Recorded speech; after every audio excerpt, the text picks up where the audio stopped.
And actually here in Korea, office workers, people who work at the office, they usually don't eat lunch by themselves at a restaurant when it's filled with a lot of people. Do you have a hard time eating lunch by yourself sometimes? I think I would a little bit. It feels a bit awkward. Really? Have you ever eaten lunch by yourself before? Oh yes, several times. I mean, but it's easier to do it in a place like Burger King, where so many people do that. Okay. So if you had to choose between, eating lunch with someone like your girlfriend or eating lunch by yourself, which one would you choose? With my girlfriend. Definitely. Okay. And sometimes actually ordering lunch can be quite difficult. Sometimes in Sweden, what is eaten the most often for lunch? Well, it depends. I mean, we have a lot of pizza and fast food restaurants. And besides from that, it would probably be husmanskost, as I said earlier. All right. And you mentioned like pizza and burgers and stuff like that. Is that like a common food that a lot of people in Sweden eat? Yeah, especially young people, as myself, students do that. Okay. Why would you say a lot of students eat that? Is it cheap or? It's cheap, it tastes good, and it's something from our generation, I guess. Well, we just talked to Alexander from Sweden and we talked about what he typically eats for lunch, and I can't pronounce it, but he said it was something that can be easily made at home, and it sounds delicious right now. I hope you guys learned a lot, and I'll see you guys next time. Back to the studio with Ian 선생님 and Jennifer 선생님. Bye!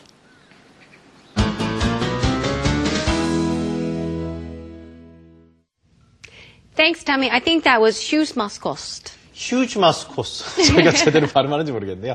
그 스웨덴에서 오신 분들이 아주 많이 먹는 그 흔하게 먹는 그 점심 식사 이름이래요. 뭐 식사 이름이래요. 우리는 말하는 뭐 찌개 같은 거예요. 뭐 된장찌개나 뭐 무슨 김치찌개 이런 거 아니겠습니까? Yeah, I mean, 가장 흔하게 많이 먹는 요리라니까요. He said that it was very similar to a homemade meal. 그러니까요. Yeah. 집에서 직접 해 먹는 뭐 것과 이제 상당히 비슷하기 때문에 네, 왠지 좀 맞아요. 집밥 같은 뭐 찌개류의 반찬 약간 이 정도가 아닐까 우리를 말하면. 자, 어떤 얘기를 해주신 이분 좀 학생이기 때문에 그걸 좀 감안하고 여러분이 좀 들으셨으면 도움이 되셨을 겁니다. 자, 어떤 내용을 얘기를 해주셨는지 정리 좀 해드릴게요. Okay. So we had a chance to speak with Alexander today from Sweden, and he said husmanskost. 제가 가장 비슷하게 지금 그렇게 발음을 한 것 같은데요. He said that it's easily made food. 만들기 힘든 음식이 아니라고 했습니다. So I would imagine that it's something close to homemade meal. Potatoes, meat, and fish 이렇게 이야기를 했습니다. Usually, husmanskost 같은 경우는 뭐 고기가 들어가는 경우도 있고요. 감자죠. 감자 혹은 뭐 생선이 들어가는 경우가 많다. 개인적으로 생선을 좋아한다라고 하면서 salmon 얘기도 했고요. I think he also mentioned toshk라고 얘기를 했는데 그것도 약간의 연어, salmon하고 비슷한 생선이다라고 이야기를 했습니다. 다시 한번 그 husmanskost에 대해서 이야기를 했는데요. He said it's cheap. 가격도 좀 저렴한 편이고요. It's healthy. 건강식품이기도 하고 it's good. tasty란 말이죠. 맛도 좋고 그리고 easy. Okay, I guess easy meaning easy to find or easy to eat as well. 자, 그래서 이제 그 점심을 주로 그래서 그 메뉴를 많이 먹는다라고 얘기를 하긴 했죠.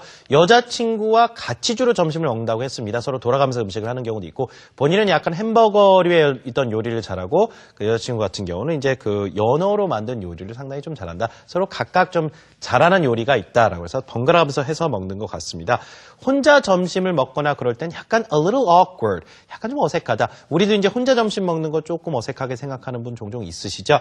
버거킹 같은 데서 즉 패스트푸드점 같은 데서 누구나 다 그렇게 하는 거 아니고서는 그런 데 가면 이제 혼자 먹는 분 종종 있으니까 말이죠. 그런 거 아니고서는 뭐 대중 음식점 같은 데 가서 혼자 먹는 건 약간 좀 어색하다라고 하고 거의 대부분은 그런데 음식은 여자친구와 함께 점심을 먹는다라고 얘기를 했습니다. 자, 스웨덴도 젊은 세대들 같은 경우는 뭐 피자라든가 아니면 패스트푸드점에서 점심을 해결하는 경우도 종종 있다라고 했었고요. 뭐 그냥 가격도 저렴하고 뭐 학생들 같은 경우는 특히 이 세대가 워낙 그런 것에 입맛에 맞춰져 있으니까 또 그렇다라는 얘기를 해주셨습니다. 네. 뭐 점심을 어떻게 해결하는지는 뭐 나라의 특성도 있지만 세대마다 약간씩 또 다른 것 같아요. 그렇죠? 약간 연세 있으신 분들은 뭐 진짜 딱 그 전통적인 어떤 그런 식사를 좋아하는 경우도 있고 젊은 세대들은 또 그 사실 입맛이 국제화된다고 보면 될 것 같아요. 그렇죠? 다양한 음식들도 이렇게 뭐 많이 드시는 것 같습니다. 자, 그러면 이제 마지막으로요. 이런 얘기를 영어로 한번 만들어 봤으면 좋겠네요.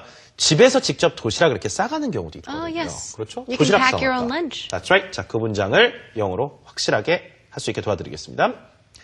자, 오늘의 마지막 데일리 익스프레션이죠.